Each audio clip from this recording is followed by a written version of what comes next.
Hello student, welcome to my channel basic study note. This is Sandhya Saini. Student, आज जो हमारा नया टॉपिक स्टार्ट होगा वो चैप्टर 7 के प्रारंभिक लेखी की पुस्तकें या जर्नल के विभाजन से रिलेटेड होगा। ठीक है स्टूडेंट, वीडियो को कंटिन्यू देखें ताकि पूरी वीडियो आपको समझ में आ सके। यदि आप वीडियो को कंटिन्यू नहीं देखेंगे तो आपको वीडियो अच्छे से समझ में नहीं आएगी। ठीक है स्टूडेंट, तो आज जो टॉपिक स्टार्ट होने जा रहा है उसमें हम क्वेश्चन भी बताएंगे कि एग्जाम में किस तरीके से क्वेश्चन बन के आते हैं और कैसे कैसे क्वेश्चन आते हैं। ठीक है स्टूडेंट, सबसे पहले हम जानेंगे प्रारंभिक लेखी की पुस्तकें, रोकड़ बही।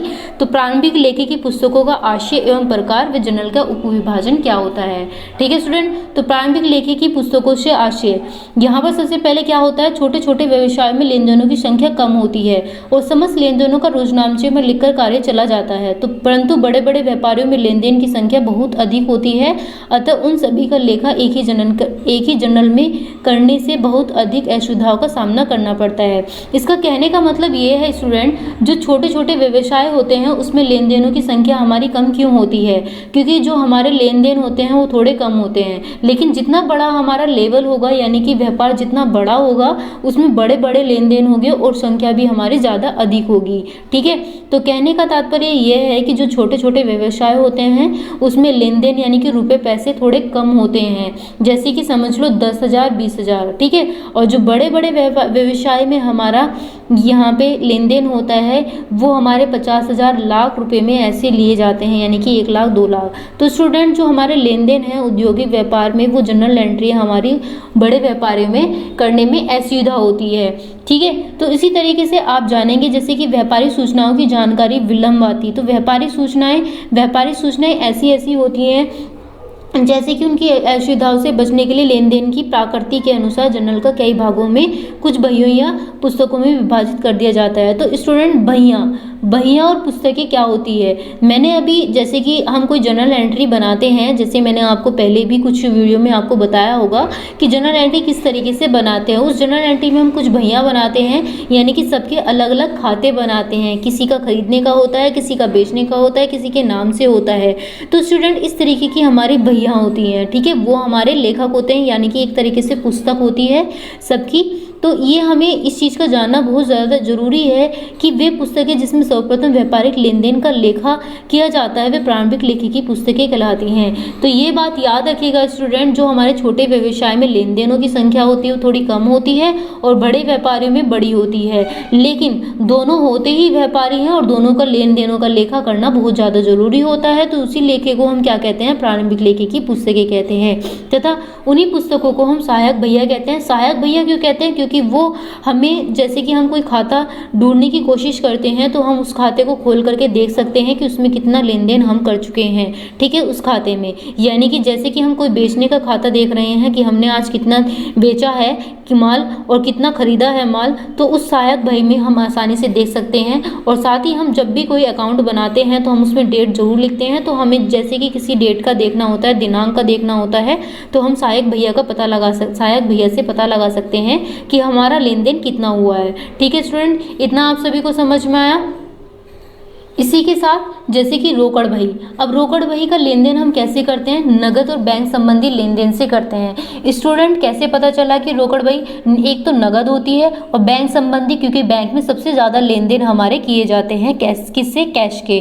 क्रिय बही भी हमारी कुछ इसी तरीके से होती है जिसमें हम उधार खरीदे या माल का लेखा क्या करते हैं। ठीक है, जहाँ भी हम माल को खरीदते हैं या खरीदने के लिए जाते हैं तो वो हमारा क्रिय बही होता है। क्रिय वापसी बही, स्टूडेंट, क्रिय वापसी बही वो बही होती है जिसमें हमने माल खरीद तो लिया लेकिन कुछ माल हमारा खराब निकल जाता है। ठीक है, तो हम उससे जब माल को वापस करते हैं तो उसे क्रिय वापसी बही कहते हैं। ठीक है, इसी के बाद में विक्रय बही वे होता है जैसे कि हम कोई चीज़ बेच रहे हैं। ठीक है, तो विक्रय को हम बेचना बोलते हैं, तो इससे हम क्या कहेंगे, उधार विक्रय का लेखा कहते हैं।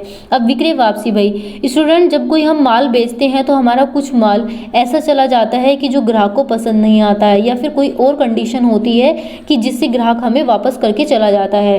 तो जो वापस माल करके जाता है उसे हम विक्रय बही कहते हैं, ठीक है, यानी कि बिका हुआ माल वापस करना।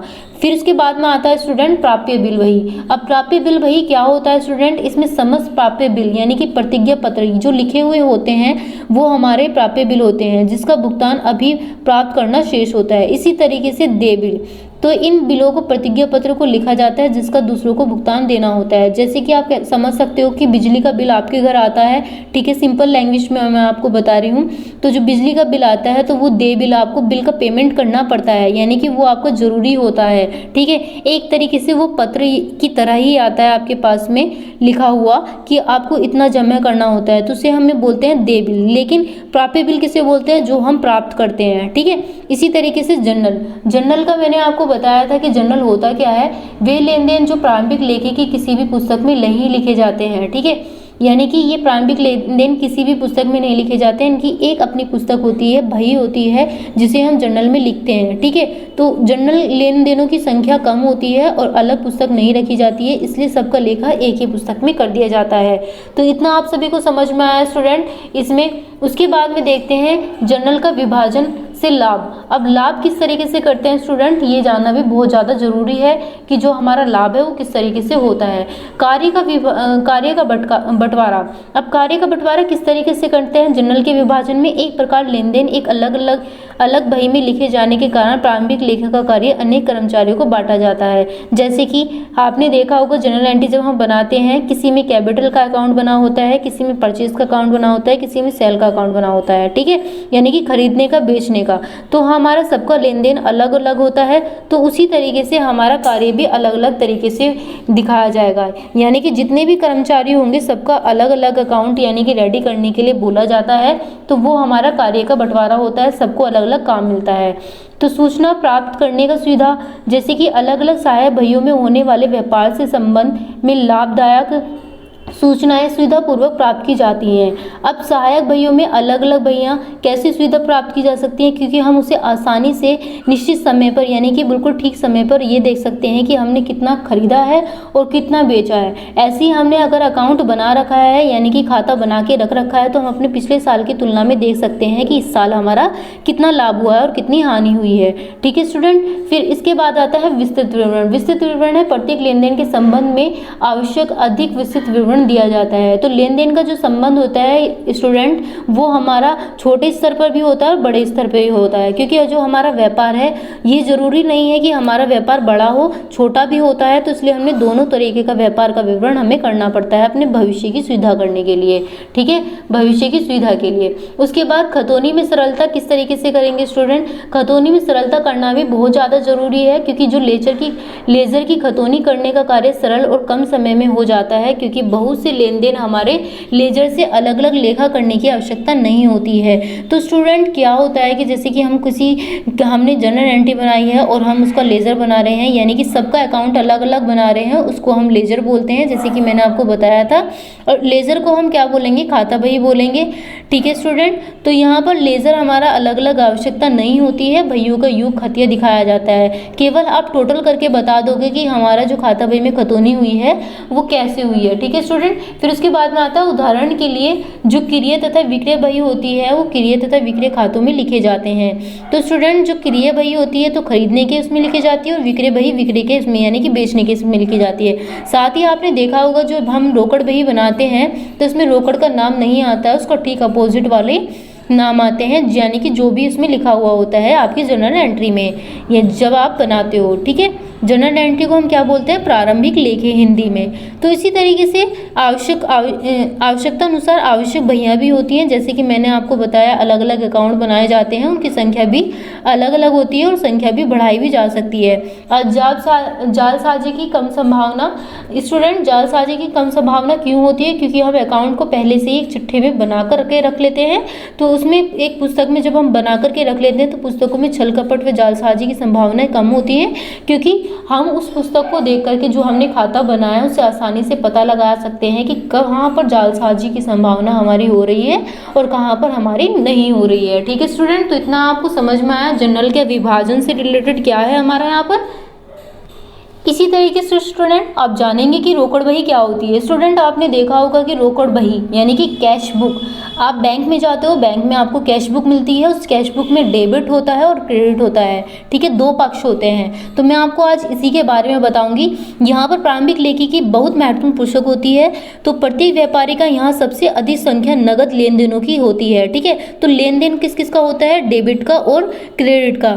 डेबिट किसे बोलते हैं, नाम पक्ष को, और क्रेडिट किसे बोलते हैं, जमा पक्ष को। इतना ध्यान रखना। फिर उसके बाद में समस्त प्राप्तियां यानी कि रिसिप्ट भी हमारा वहाँ पर कैश बुक पे लिखा हुआ होता है, और पेमेंट भी हमारा, भुगतान भी लिखा होता है। तो स्टूडेंट आप इससे ही समझ जाओगे कि जो हमारा कैश बुक है, जो भी स्टूडेंट बैंक में गया है, जिसके भी पास कैश बुक होती है, मोस्टली सभी को पता होता है कि कैश बुक क्या होती है और कैश बुक में हमारी जो एंट्रीज होती हैं वो डेबिट और क्रेडिट कैसे लिखी होती है। तो स्टूडेंट यदि किसी को नहीं पता है तो आज जान लीजिए कि जो डेबिट है वो हमारा ऋणी पक्ष यानी कि नाम पक्ष में होता है, और जो क्रेडिट है वो जमा पक्ष में होता है। इतना याद रखिए, जब भी आप पैसा जमा करते हो तो वो हमारा डेबिट और क्रेडिट दोनों में दिखाया जाता है, ठीक है। कब कब हम पैसा निकालते हैं और कब कब हम जमा करते हैं। साथ ही जो महीने में हमें डिस्काउंट मिलता है, ठीक है, परसेंटेज मिलती है, इंटरेस्ट मिलता है, वो चीज़ भी आपका कैश बुक में दिखाया जाएगा। तो कैश बुक का पॉइंट आपको पूरा अच्छे से समझ में आया यहाँ पर। इसी के साथ में मैं आपको रोकड़ बही के कुछ भेद भी बताऊंगी, क्योंकि रोकड़ बही से रिलेटेड आपके बहुत सारे क्वेश्चन आने वाले हैं। और ये क्वेश्चन अगर आज आपने ये थ्योरी अच्छे से समझ ली तो समझ लीजिए आप क्वेश्चन भी आसानी से कर सकते हैं, ठीक है। स्टूडेंट यदि वीडियो पसंद आ रही है तो वीडियो को लाइक जरूर करते रहिए। फिर उसके बाद में फर्स्ट पॉइंट है हमारा साधारण रोकड़ बही। स्टूडेंट जब हम साधारण रोकड़ बही बनाते हैं तो उन व्यापारियों द्वारा प्रयोग की जाती है जिनके यहाँ पर बैंक और छूट संबंधी लेन देन नहीं होते हैं। अब बैंक और छूट संबंधी लेन देन स्टूडेंट कैसे नहीं होते हैं, इसमें रकम के लिए केवल एक खाना बनाया जाता है, इसलिए इसे एक खाने वाली रोकड़ बही कहते हैं, ठीक है। अब इसमें एक खाना कैसे बनाया जाएगा ये भी मैं आपको बता देती हूँ स्टूडेंट इसमें जो एक खाना बनेगा वो केवल किसका बनेगा, अमाउंट यानी कि धनराशि का बनेगा। जैसे आप जनरल एंट्री बनाते थे, date, particular, voucher number, LF, amount, ये मैं अभी आपको दिखाऊंगी कि कैसे कैसे बनता है। तो यहाँ पर स्टूडेंट आप देख रहे होंगे कि यहाँ पर जो साधारण रोकड़ बही के खाने हैं वो किस तरीके से बनाए जाते हैं। तो यहाँ पर आप देख रहे होंगे डेट यानी कि तिथि, रिसिप्ट को क्या बोलते हैं, प्राप्तियाँ, वाउचर नंबर, रसीद संख्या, LF यानी कि खाता प्रश्न संख्या, फिर अमाउंट रकम, डेट तिथि, पेमेंट भुगतान, वाउचर नंबर, रसीद संख्या, LF यानी कि खाता प्रश्न संख्या, और उसके बाद हमारा अमाउंट है रकम। ये अमाउंट हमारी धनराशि है, धनी की, ये हमारी ऋणी की है, ठीक है स्टूडेंट। तो इसमें जो आपने जितने भी यहाँ पर कॉलम देखे हैं आपको ये सारी चीज़ें दिखाई दे रही होंगी। तो कितनी है यहाँ पर स्टूडेंट, हमारे जितने भी कॉलम बनाए जाते हैं तो 1 2 3 4 5 यानी कि पूरे हमारे 10 होते हैं। 5 हमारे डेबिट के और 5 ही हमारे क्रेडिट के होते हैं। तो ये हमारी होती है रोकड़ बही यानी कि साधारण रोकड़ बही, जो कि अभी मैं आपको मतलब जब आपको जनरल एंट्री बनाना सिखाऊंगी इससे रिलेटेड अब आपको और भी अच्छे से ज़्यादा समझ में आ जाएगा, ठीक है। अब इसे भी जान लेते हैं खतौनी इसकी कैसे करते हैं स्टूडेंट। जब आप खतौनी करोगे तो रोकड़ बही में डेबिट पक्ष में जो रकमें लिखी जाती हैं वे संबंधित क्रेडिट होती हैं, और क्रेडिट पक्ष में ही वो लिखी जाने वाली संबंधित डेबिट की जाती हैं। तो लेन देनों का लेखा पूरा किया जाता है, ठीक है स्टूडेंट। तो मैंने आपको बताया था कि मैं समझाने के साथ साथ में आपको ये भी बताऊंगी क्वेश्चन कौन सा क्वेश्चन किस तरीके से बनकर आएगा, जो टॉपिक है तो मैं अभी आपको बता देती हूँ, ठीक है, हैंड टू हैंड। जैसा कि स्टूडेंट सबसे पहला टॉपिक मैंने आपको बताया था प्रारंभिक लेखी की पुस्तकें आशय एवं प्रकार अथवा जर्नल का उपविभाजन किस तरीके से किया जाता है। तो स्टूडेंट क्वेश्चन जो बन के आएगा वो प्रारंभिक लेखी की पुस्तकों से आशय क्या होता है, ठीक है, किसे कहते हैं, तो ये हमारा क्वेश्चन बनकर आता है। ये हमारा शॉर्ट और वेरी शॉर्ट में बनकर आएगा। लेकिन स्टूडेंट जब हमारा ऑप्शन टाइप आ जाए तो हमसे पूछ लिया जाता है कि आप प्रारंभिक पुस्तकों को क्या कहा जाता है। तो प्रारंभिक पुस्तकों को सहायक भैया भी कहा जाता है। तो इससे बीच में हमारे छोटे छोटे क्वेश्चन भी बहुत सारे बन जाते हैं। तो आपको पता होना चाहिए प्रारंभिक लेखी की पुस्तकों में हमारे कितने कॉलम बनते हैं। तो इस तरीके से आपको ये चीज़ें पता होनी चाहिए। तो ये हमारे जो क्वेश्चन है शॉर्ट, वेरी शॉर्ट क्वेश्चन और क्या कह सकते हैं ऑप्शन टाइप क्वेश्चन हमारे बन करके आते हैं, ठीक है। और कह सकते हैं हमारा वो करेक्ट और इनकरेक्ट में भी पूछ लेता है, यानी कि सही है या नहीं है, तो इस चीज़ में भी वो हमारा क्वेश्चन बना करके दे देता है। इसी साथ में जर्नल के विभाजन से लाभ, यहाँ पर आप देख रहे होंगे। तो जो जर्नल का विभाजन होता है स्टूडेंट, वो भी जान लीजिए। ये क्वेश्चन भी हमारा लॉन्ग क्वेश्चन बन के आता है या शॉर्ट क्वेश्चन बन के आता है, ठीक है। तो ये क्वेश्चन इंपॉर्टेंट होता है, लगभग 4 नंबर का ये क्वेश्चन हमारा एग्जाम में आता है। तो इसी क्वेश्चन को आप अच्छे से प्रिपरेशन करें। साथ ही मैंने आपको बताया रोकड़ बही। तो रोकड़ बही यानी कि रोकड़ बही किसे कहते हैं, ये क्वेश्चन आपका बन के आ सकता है। रोकड़ बही के भेद बताइए, कितने प्रकार के होते हैं, तो ये आपको पता होना चाहिए। अगर आप ये चीज़ें आप क्वेश्चन बन के आते हैं इनसे रिलेटेड, ये कम से कम 2-2, 4-4 नंबर के आते हैं, ये आपके एग्जाम में आएंगे, इंपॉर्टेंट रहेंगे। इसलिए मैंने आपको ये टॉपिक आपको क्लियर कराए हैं, अच्छे से समझाए हैं। और इसी से रिलेटेड मैं आपको कुछ न्यूमेरिकल क्वेश्चन नेक्स्ट वीडियो में कराऊंगी। तो इसलिए आप ये वाली वीडियो अच्छे से देखिएगा, समझिएगा कि इस वीडियो में आखिर क्या बताया गया है, जिससे आप जब जर्नल एंट्री यानी कि जो आगे नेक्स्ट जो आप बनाएंगे, ठीक है, न्यूमेरिकल क्वेश्चन जो करेंगे वो आसानी से कर पाएंगे, ठीक है।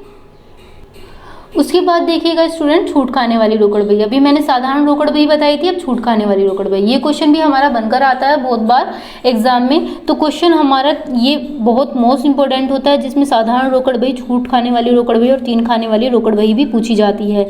जब हमारे तीनों खानों की पूछी जाती है तो हमारा क्वेश्चन इंपॉर्टेंट हो जाता है। चलिए इसे समझ लेते हैं। प्राय व्यापारी जब नगद माल भुगतान देता है तो उसे छूट प्राप्त होती है। जब नगद भुगतान देता है तो उसे छूट प्राप्त होती है। उसी छूट को हम क्या कहते हैं, छूट या रोकड़ बही वाले खाने वाली बताते हैं, ठीक है। तो रोकड़ छूट खाने वाली बही को हम 2 कॉलम वाली खाने वाली रोकड़ बही भी कहते हैं, यानी कि 2 स्तंभों वाली रोकड़ बही। स्टूडेंट, 2 स्तंभों वाली रोकड़ बही कैसे होती है ये भी मैं आपको बताऊंगी। मैंने आपको बताया था कि डेबिट और क्रेडिट पक्ष छूट खाने वाली का योग लगा लिया जाता है, लेकिन डेबिट का योग देय छूट से और क्रेडिट छूट यानी कि प्राप्त छूट से प्रकट किया जाता है, ठीक है। यानी कि ज़्यादा वाली अमाउंट में से कम वाली अमाउंट को घटा करके हम आसानी से पता लगा सकते हैं कि हमारा जो अकाउंट है वो किस तरीके से बनकर आया है। स्टूडेंट, जैसे कि मैंने आपको बताया था कि जो छूट खाने वाली रोकड़ बही होती है उसमें क्या क्या आता है, उसमें छूट का अकाउंट और आ जाता है, किसके साथ में, रकम यानी कि धनराशि के साथ साथ में, ठीक है। स्टूडेंट, इतना आप सभी को समझ में आया। एक लास्ट पॉइंट है स्टूडेंट, यहाँ पर 3 खानों वाली रोकड़ बही। 3 खाने वाली रोकड़ बही यानी कि अधिकांश व्यापारी बैंक में अपना हिसाब रखते हैं और उनके अधिकतर नगद लेन देन बैंक के द्वारा ही होते हैं, ठीक है। तो बैंक के द्वारा होते हैं। अब सिंपल सी बात है, 3 खाने वाली रोकड़ बही, पहला डिस्काउंट, दूसरा रोकड़ बही और तीसरा बैंक खाता, यानी कि 3 कॉलम इसमें और एक्स्ट्रा बनेंगे। अब तक सबसे पहले स्टार्टिंग हमने धनराशि से यानी कि कैश से की थी। उसके बाद दूसरे नंबर पे जो छूट खाने वाली रोकड़ बही आई, तो 2 खाने वाली रोकड़ बही कहेंगे इसको, ठीक है, क्योंकि इसमें डिस्काउंट और धनराशि है। लेकिन अब जो 3 खाने वाली रोकड़ बही आप यहाँ पर देख रहे हैं, तो इसमें क्या क्या आता है आपका, डिस्काउंट यानी कि छूट, और फिर उसके बाद में बैंक यानी कि बैंक खाता, और उसके बाद में आपका क्या आता है, कैश बुक यानी कि कैश अकाउंट, ठीक है, धनराशि। तो जो हमारी 3 खाने वाली रोकड़ बही होती है, 3 कॉलम वाली रोकड़ बही भी कहलाती है। आपको इतना समझ में आ जाएगा। याद रखिएगा, 3 खानों वाली रोकड़ बही में सबसे ज़्यादा किसकी बात पूछी जाती है, बैंक खाते की, ठीक है। अगर आपको पता चल जाए कि बैंक खाता, हमारा बैंक खाता अगर पूछा जाए जहाँ भी, तो बैंक की एंट्री हमारी कैश में आएगी और कैश की हमारी बैंक में आएगी। तो इस तरीके से हमारा क्वेश्चन जो है हमारा कंप्लीट होता है। जब मैं आपको न्यूमेरिकल क्वेश्चन कराऊंगी तो आपको आसानी से और अच्छे से समझ में आ जाएगा कि 3 खाने वाली रोकड़ बही होती क्या है, ठीक है। तो 3 खाने वाली रोकड़ बही में बस आप इतना याद रखिएगा, डिस्काउंट आता है, बैंक आता है और कैश आता है, ठीक है। तो बैंक अकाउंट आते ही वो 3 खाने वाली रोकड़ बही कहलाई जाती है, ठीक है स्टूडेंट। तो अगर आपको वीडियो हमारी समझ में आई है, आपने अच्छे से समझा होगा, तो वीडियो को लाइक कीजिए, सब्सक्राइब कीजिए और कमेंट बॉक्स में ज़रूर बताइएगा कि वीडियो आपको कैसी लगी। Thank you.